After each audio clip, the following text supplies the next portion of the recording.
Polestar Supra going against Ken Gushi in that Madi's Threes Racing Toyota GR86. Ken Gushi forced to go to the second run of qualifying, that K&N knockout qualifying yesterday. So it's a lose-win here for the Toyota family. A lot of eyeballs on FREDRIC AASBO. He gave it all in Long Beach, came up just a bit short, got third place in Long Beach. We'll have to get back on the box here in Orlando. He won here 2017. Can he do it again? FREDRIC AASBO initiates. Ken Gushi down on the bank. He needs to find closer proximity. There we go. The Nitto tires ablaze past that inside clip on that transition. Ken Gushi shoots in on the inside. He does dial it back and does find it wrapping around that second inside clip of FREDRIC AASBO. The gold shining bright in this Orlando sun. So well done by the Norwegian Hammer out front. Forge Star wheels go round, wrapped in the Nitto tires. So Gushi gets close on initiation. He's slightly down on line, but then is a little bit better, and then drops down again right there. You can see he's a little bit forward of AASBO's car. And right here, Gushi dives in, drops the tire slightly, and then hits that inside clip, backs off again to get back on line. Through the rest of outside zone 2 here, he's not in proximity, but on the right line. So needs to work on that proximity. You can see he drops down a little bit there on initiation. This view is very helpful with a lot of this. You can see he drops down again right there. Through inside clip number 1, he makes contact, drops a tire there, and then has to back off as well. So that's going to hurt him in the chase-to-chase comparison until, of course, we see what AASBO does in his. But you can see some errors already being made in the lead position. AASBO putting the car in mostly the right places. Outside zone 2, you can see him overstepping that line, the outside line, and going up in the cushion a little bit. So that's going to hurt him in the latter part of outside zone 2. Gushi needs to position his car really well on outside zone 1 like AASBO did, but not overstep that line in outside zone 2 to outshine AASBO in the lead-to-lead comparisons.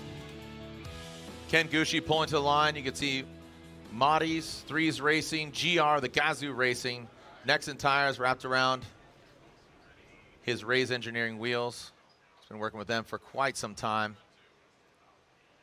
Again, a day oneer, 20 years been competing in Formula Drift.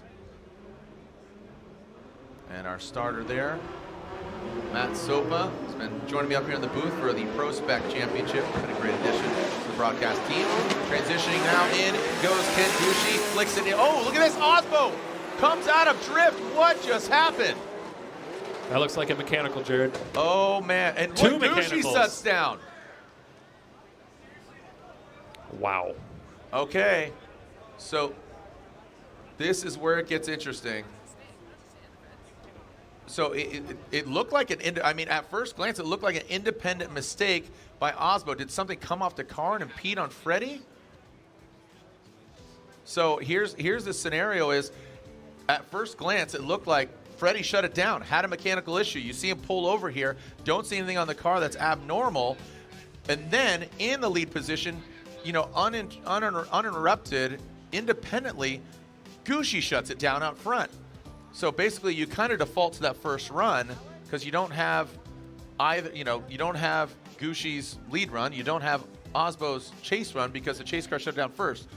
You hit the nail on the head, Jared. The chase car in this situation, FREDRIC AASBO, stopped drifting first, which means that he incompleted right there. That means that Ken Gushi needs to complete his run in the lead because he's unimpeded, like you said.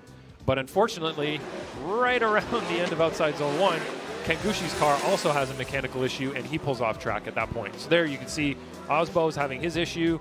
Ken Gushi keeps going, and then shortly thereafter, Ken Gushi has an issue, straightens up, and drives off as well. All right, we are getting an update here from Papadakis Racing, a broken diff for FREDRIC AASBO. Okay. So going in, obviously, you'd rather just shut it down and cruise. I'll tell you what, FREDRIC AASBO got a gift. We don't know what happened to Ken Gushi, but independent, so it defaults to FREDRIC's lead run, Gushi's chase run. We just saw that. Unfortunately, Gushi had too many mistakes, and it was going to default to this. If Gushi continued on, it might have gone one more time, or it might have even gone to Ken Gushi, let's be honest, because that would have been incomplete by AASBO. Gushi might have beat the... No, it would have been that way. Yeah, absolutely. Gushi was almost going to beat FREDRIC AASBO. That was being handed to him at that point Wow. by the Rockstar Energy team right there. Aasbo's car braking like that, the differential braking. All Ken Gushi needed to do was complete the course, and he would have won that battle. But unfortunately, he also had a failure. We don't know of what yet. We haven't talked to his spotter at the exact same, well, not exact same moment, but, you know, very soon thereafter. So let's see if we get an answer here as to what happened with his. That's what you call literally a lucky break. A lucky break there as Gushi broke. And again, the diff for Freddie, he's being pulled off. The 3-time and defending champion, 21, 22. We have all 3 of the 3-time champions here in the building.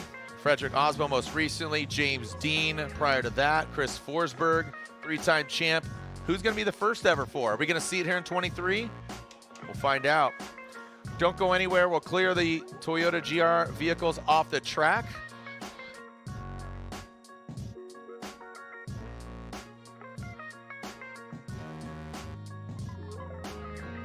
All right, so FREDRIC AASBO gets the win. FREDRIC AASBO gets the win with the unfortunate breaking of Ken Gushi. Again, that was literally a lucky break for FREDRIC AASBO as he advances on into the 16th. Thank you so much. Don't go anywhere. We'll be right back with more of our Rockstar Energy Drink Top 32, the official energy drink of Formula Drift.